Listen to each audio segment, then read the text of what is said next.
Since kanina parang marireveal na yung kay Lucas at saka kay Olivia na parang makikita na niya yung past niya, parang gano'n.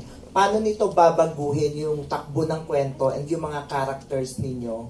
And ano yung i-expect nila for each one of you sa mga characters ninyo?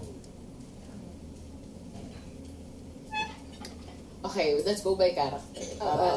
Ayun na nga. Ito nga yung pinakayang mangyari ni Melinda, o diba? So, andito na tayo. So, ngayon, Melinda will try to do whatever she can para ma-preserve yung marriage nila ni Lucas. Yun lang naman yun. So, medyo intense pa rin yun. Kasi paano? Diba? Paano ba? Sorry. Yeah. Saan ba ako lulugar? Si Lucas naman, may effort naman talaga siya kasi yung dating house namin keeps reminding me of Olivia. Kaya ako bumili ng bahay na to para makalimutan na siya. Thank you, Lucas. Sakto, dumating si Claire. And ayaw nga ni Melinda na magkita kami, pero nangyari siya. So, mawawala na naman si Lucas sa sarili niya. Kahit ayaw din naman niyang sadyang saktan si Melinda. So, ayun.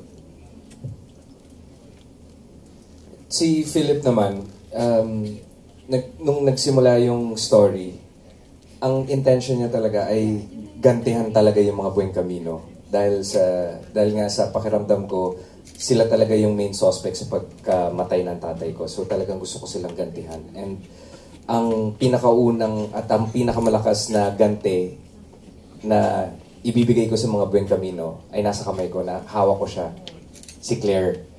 As in, ginawan ko siya talaga ng pagkatao at parang sinulat ko talaga yung buong storya ng buhay niya. Pero sa lahat ng paghihiganting ginagawa ko na yon, nakaramdam ako ng sobra-sobrang pagmamahal na para kay Claire. Na hindi ko na alam kung ano ba ang uunahin ko. Kung ang uunahin ba ni Philip ay mag-revenge pa rin ba sa mga Buen Camino o ipagpatuloy yung pagmamahal kay Claire, ilayo siya sa mga Buen Camino at mag-start kami ng sariling buhay. So, si Philip ngayon, caught up in the middle siya. Hindi niya na alam kung saan siya pupunta, kung ano yung uunahin niya, kung ano yung bibigyan niya ng importance. Pero so far, sa story, si Philip, binibigyan niya talaga ng importansya yung pagmamahal niya kay Claire. Hirap ng pinagdadaanan talaga ng mga karakter mo. Sige na, na-stress din ako, kakapakinig lang. Yeah, hindi, sasabihin ko lang kasi connected din doon na for the longest time din kasi hindi ko alam kung sino ako. Lahat ng alam ko galing lang sa information na binigay niya.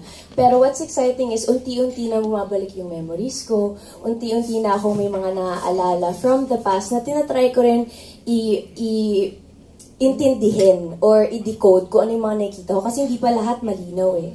Pero, yun, lalabas na unti-unti yung memories, yung alaala, mapipis ko na yung puzzle, and lalabas na rin yung pagiging palaban ni Claire as a person. Kasi for the longest time na lagi lang na siyang nasa bahay, lagi siyang sumusunod kay Philip, pero yun, napapasok na yung mga, ano natin, paghihiganti, pagdududa. Mga gano'n. Yung anong nangyayari? Totoo ba lahat ng sinabi niya sa akin or hindi? Yung mga ganyan. Good luck, Doc, talaga sa'yo. Good luck sa pag-explain talaga. Mahaba-habang diskusyonin niya.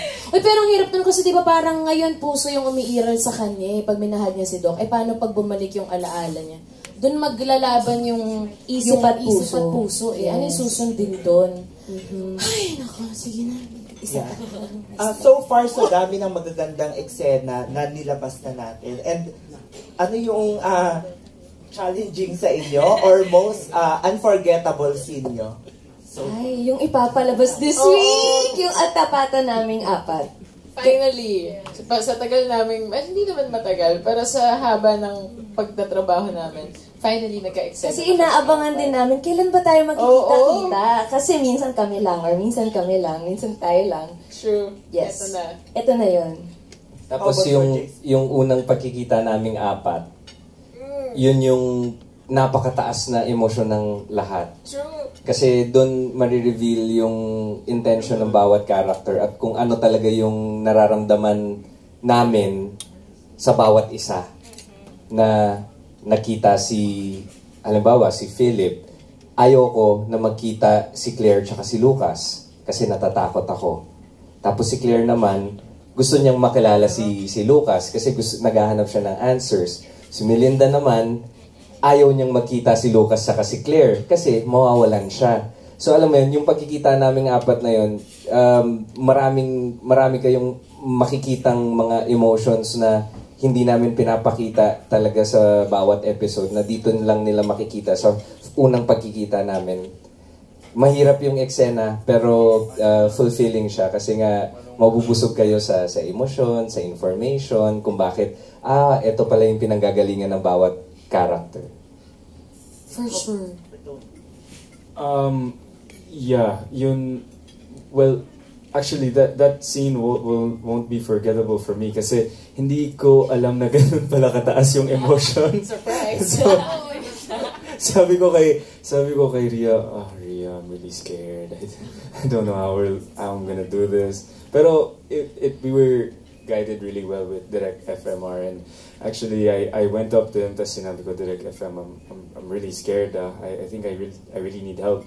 Tapos naramdaman niya yung kamay ko nanlalamig na. He was very kind. He said, don't worry, we'll wait for you. He played really nice music, got us in the scene. So I appreciate Direct FM, and these three guys, they really helped me with that scene. Ginising ka nga ni Jane Oo nga. Oo, ilang beses. Ayun, sa taas nga ng emosyon, may time ba na parang naidadala nyo yung mga character nyo, even parang off-cam na, kahit sa mga bahay nyo?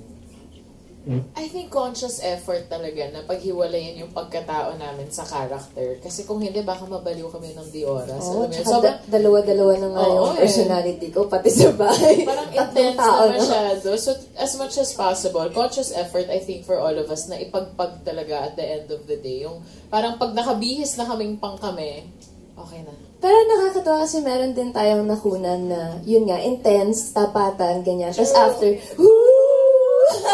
galing nun! Thank you and congratulations. Thank you po. Tawan-tawa ako nung sinagot kanya kanina. Sabi niya, kasama ka doon.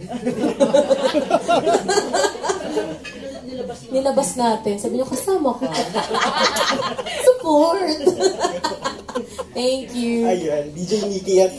In relation din sa tanong ni Chat, magbabasa ako ng